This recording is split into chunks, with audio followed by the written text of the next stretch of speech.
Hello everyone, welcome to My Jungle Story. I'm Jacqueline and today I'm going to be sharing 7 tips that I wish that I knew when I first started getting into plants or when I was a beginner plant parent. So I hope that these tips are useful for you and let's get into it.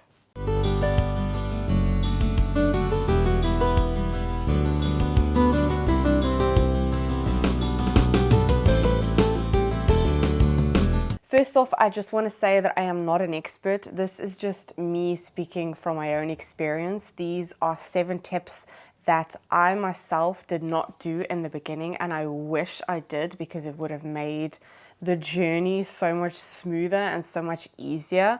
And I think it would also have helped me. I think I would have certain plants that would be a lot bigger or a lot more mature now if I took these tips into consideration. Tip number 1, assess your conditions. So what I mean by that is you can take advice from any plant collector or anyone on YouTube or online, and they can give you advice and say you need to do this, this, and this.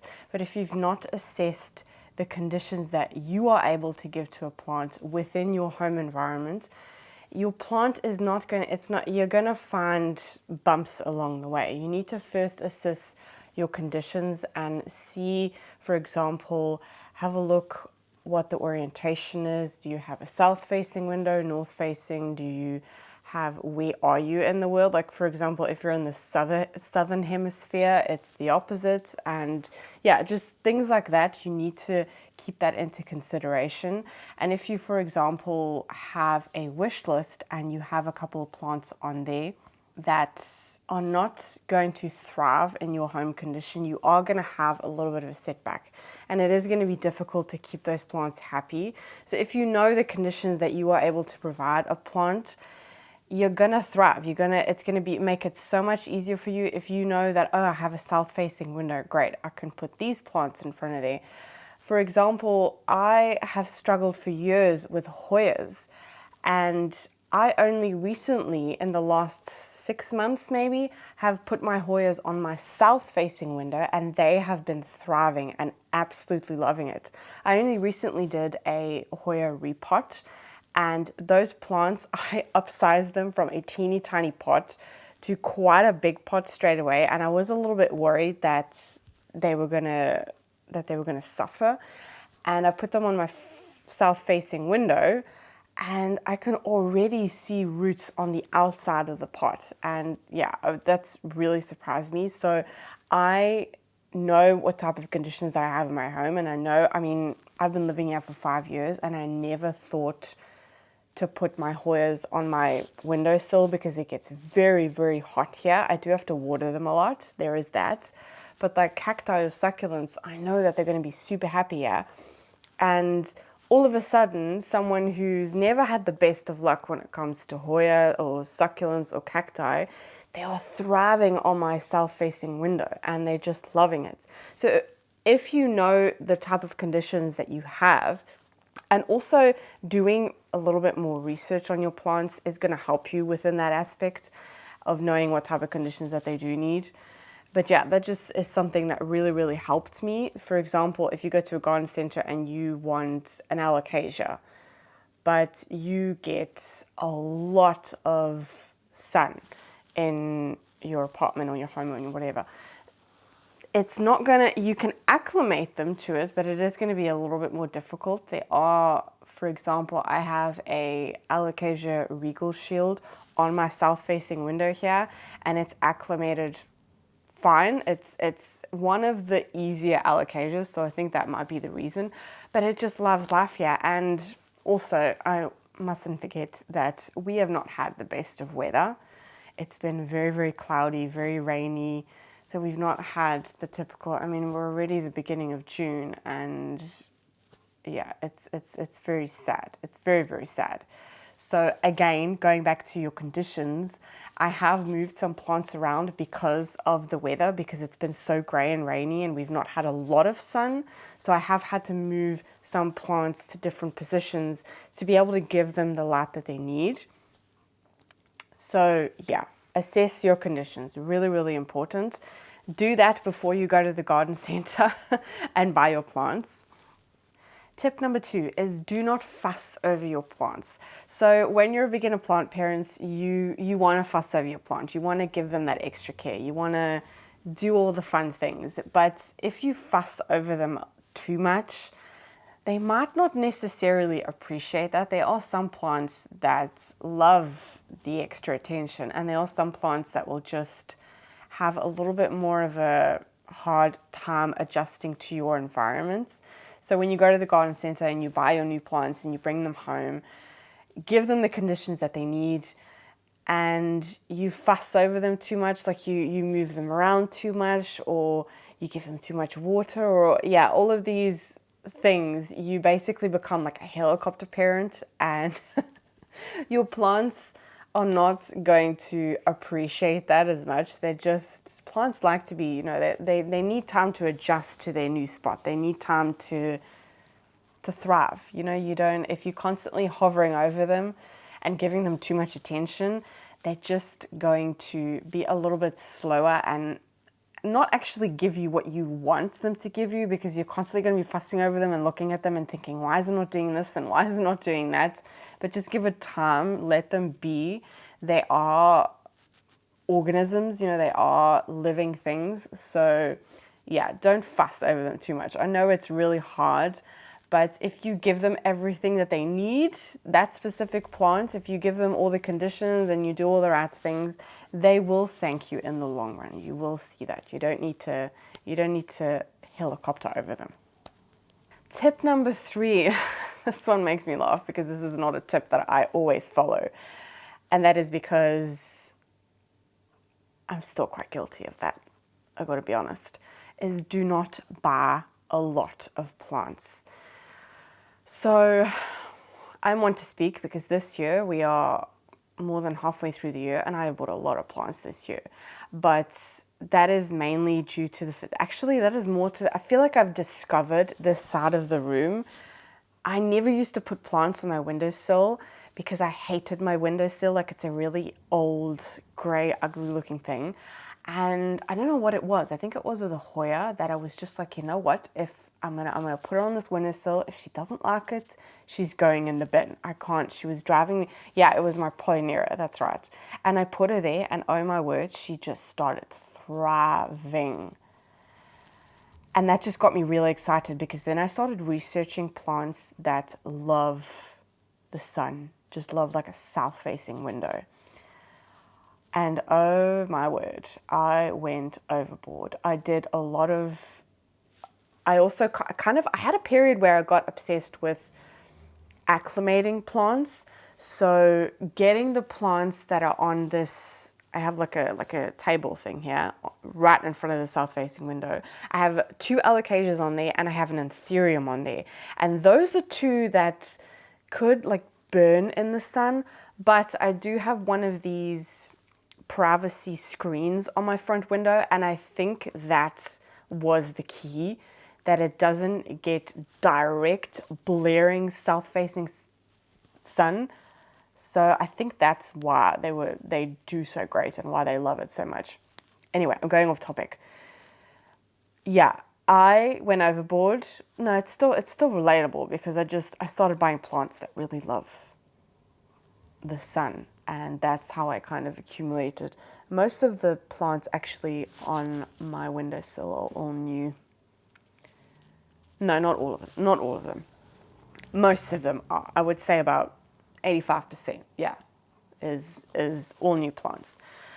But what can happen in the beginning, especially when you're first starting off with getting more plants, and if you didn't have a lot of plants before, it can become very, very overwhelming very quickly because it's very exciting going to the garden center and buying new plants, and it's like the best feeling. Whenever I need to pick me up, I go to the garden center and I buy some plants. But you come home and you just you know what? I'm going to show you a perfect example because I am still very guilty of this. Very guilty of this. So I'm going to show you. This is what I mean.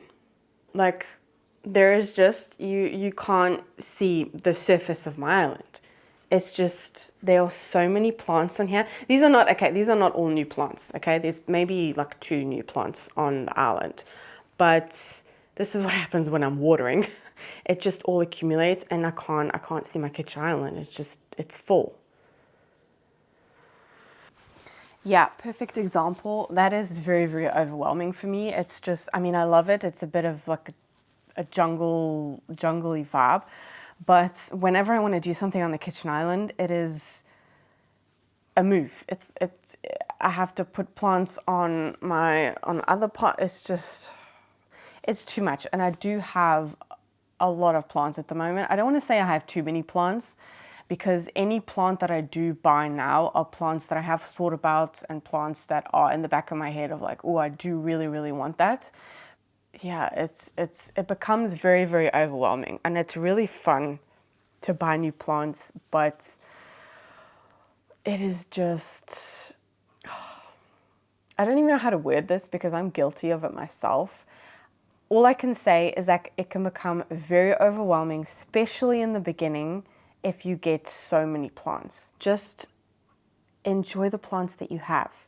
Love the plants that you have. You don't need to go to the garden center every week like I did in the beginning. I bought a lot of plants in the beginning. And what ended up happening was I went through a plant burnout. No, what happened was I got into plants when I was pregnant. And then when I gave birth, it was my first child, so it was very, very overwhelming having a newborn here and then having to take care of all the plants. And a lot of plants got forgotten and neglected, and there were some that I was able to nurture back to health, but I did have to get rid of a few, which is sad because they were plants that I really loved. But I could have avoided me having to do that if I just slowed down a little bit. So yeah, keep that in mind. I know it's very difficult, but I'm going over this over and over and over again. Just slow down. That's all I can say. Just slow down. Take a beat. Love the plants that you have. Yeah. Tip number 4 is do not set a watering day. So I work in a garden center, and one of the most frequent questions that I get is that how many times a week does this plant need water? And every single time I say it depends on your conditions. I know it's really nice to get everything done in one day, but what you'll notice will start to happen is that certain plants need more water than others, and certain plants need less water than others. For example, I'm just thinking, because more of my finicky plants that need a lot of water, like my alocasias and my calatheas, I put them in pond to make my own life easier, because I am an underwaterer, and usually people who have a lot of plants in their collection are underwaterers. Like it's hard to keep up with everything. What I just showed you, it has been like that for over a week, because I've started watering and then it's a week later and the other plants they need it. I mean, to be fair, we have had some really wet weather, so it's not been as bad, but I have noticed that when the sun does come out now, it is very, very hot in here. So I do have to water them more often. Same goes with all of my plants on my south-facing window. I try to put mostly cacti and succulents on there, but like my Hoyas are in a very, very chunky mix, so they do need a little bit more water than usual. But if I were to set a set watering day, I would be able to get it all done in one day, yes, and I wouldn't have that mess, but I know that I would come to a point that certain plants have either gotten too much water, example, the cacti and the succulents, or plants are not getting enough water. Again, going back to the pond, I think it's every 4 days. With the temperatures that we've had, it's been about every 4 days that I have to fill up the water reservoir. Not with all of my plants in pond, but with most of them. I have noticed that I've had to do that. So if I were to do that once a week, that would have been a couple of days that those plants would have been without water. And I've done that before, and what happens then is they get dry rot and they just die. I've had that happen a couple of times when I've not been on top of watering. So yeah, don't set a set watering day. Every plant have different requirements, and some need more water, some need less water. You just kind of have to assess them. Set yourself in the morning like a little bit of a routine, and when you're having your morning coffee or tea or whatever, just walk around and have a look at your plants. I do that almost every single morning, and it actually gives me that little bit of a kick in the butt to do other things then, because I do that and then I realize, oh, that plant really needs a repot, and I quickly go and do a repot. Or, oh, that plant really needs water, and I can quickly give it water. And not be like, okay, no, I'm going to wait until my watering day. But no, that is not going to, you're going to end up forgetting it. I've also done that, which you will also end up doing if you have a lot of plants, is you will just end up forgetting. And I do that a lot. I forget a lot when that plant has had water. I used to document it all in my phone, and I still do that with a couple of plants. Like I do that with my Sansevieria, and I do that with my cacti and my succulents, because I do forget. But it's usually around about every 3-4 weeks that I give them water.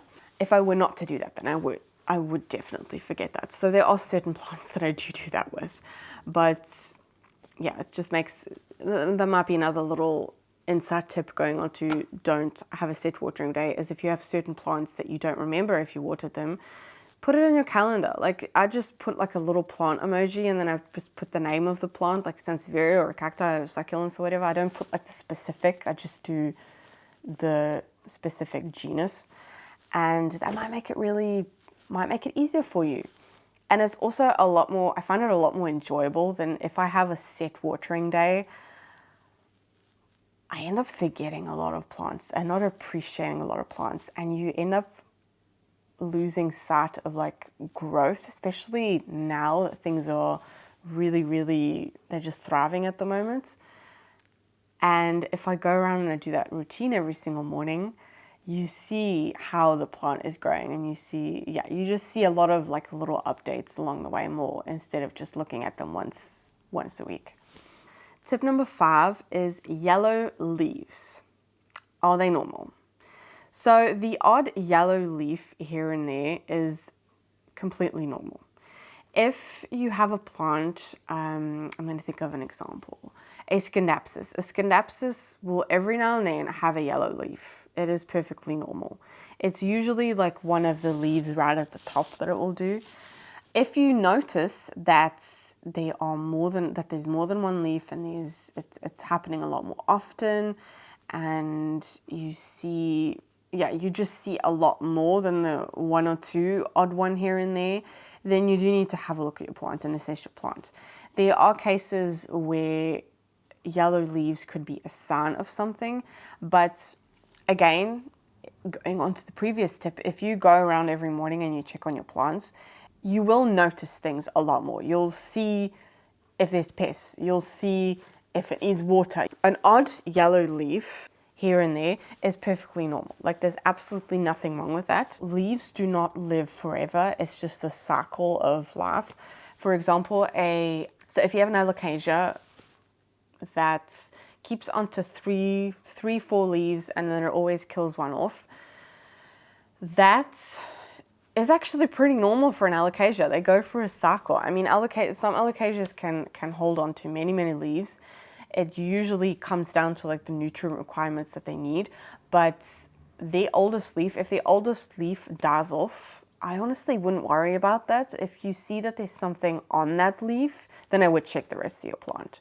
If you do start to notice like it's not one of the oldest ones, and it starts, like for example, it starts going yellow at the tip, that might mean that you need to give it a little bit more water, or you just need to look into it a little bit more if you do start to notice that it's more frequent.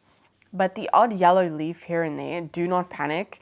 Again, in the garden center, people used to come and show me pictures of their plants, and they used to be freaking out because this leaf was like completely dying off, and they didn't know what to do.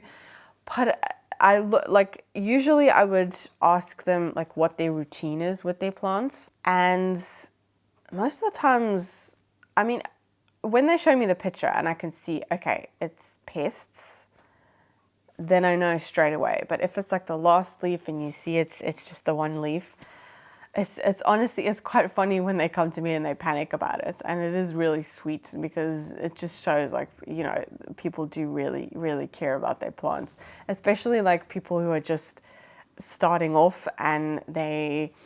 I remember the last time was someone bought a bird of paradise, and the last leaf at the bottom was going like a little bit yellow, but I could see like this leaf was only like this big, and the leaves it was already getting were humongous. So it was perfectly normal that this tiny last leaf at the bottom was going to die off. I mean, this thing was stunning. It was huge. It was beautiful. But she was panicking so hard about it, and it was so sweet. And when I told her that, you know, it's perfectly normal, there's nothing wrong with it. Like, she even took in-depth pictures of every single leaf so that I could tell if it had pests or anything like that. But yeah, she was doing a really great job, and she was very happy when I told her that it's perfectly normal. You know, leaves do not live forever. Tip number 6 is make your own soil mix. So this actually kind of goes full circle and goes back to tip number, what tip was it? Tip number 2 is do not fuss over your plants. So I used to do that quite a lot in the beginning, and I needed to find something to kind of replace that obsessive nature, the obsessive behavior of being a helicopter parent. And what I was doing a little bit more research on was the soil mix. So I would just go to the garden center, buy the basic houseplant mix that they recommend, and I would just use that, and I wouldn't add anything to it. And I think that the next step that I started doing was adding perlite, because my plants were, the soil was so incredibly dense that the plants were just not even drying out in between waterings. And it wasn't good. So I started adding perlite, and then I started doing a little bit more research and what else does it need. And I actually found it really fun, and it kind of got my attention off being obsessive over my plants. And I started making my own soil mix. And I think my first soil mix that I made was I started off with still using the houseplant mix that I had in the garden center and adding perlite and orchid bark. And that made such a difference to my plants already, but there was still some bumps with certain plants that they were still too wet. And I started doing research on it, and you stumble across all of these like companies like Soil Ninja and what's the other one here? I don't know, but where they make their own mixes and like certain, like a Monstera mix and an Anthurium mix and all of that. And I was doing research on it. It was actually really fun to kind of learn all of that and see what every single plant needs. And at first I was kind of like, oh my word, there's like a mix for every single genus of plants. Like, what?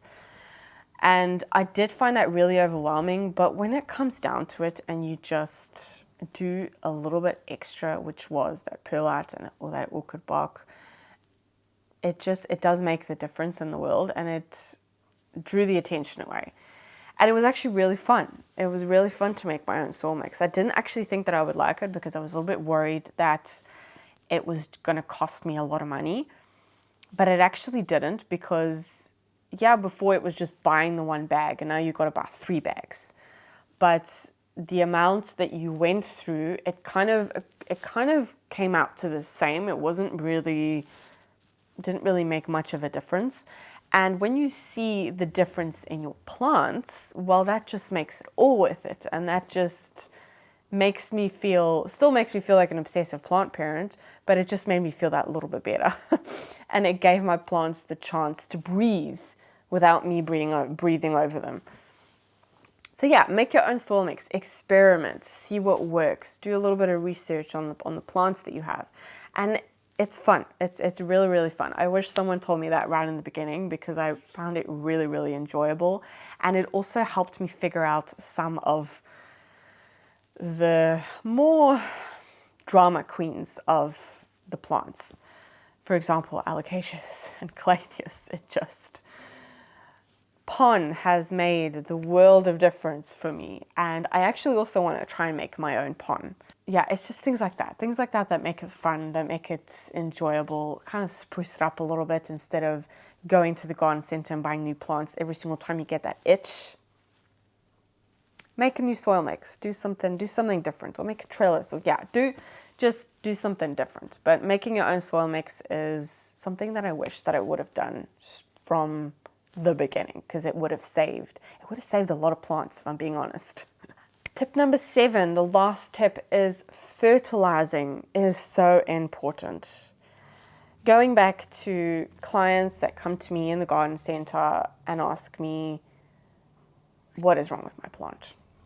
They show me a picture, and the first question that I ask them, even if I know that pests might be an issue there, I still ask them, do you fertilize your plant?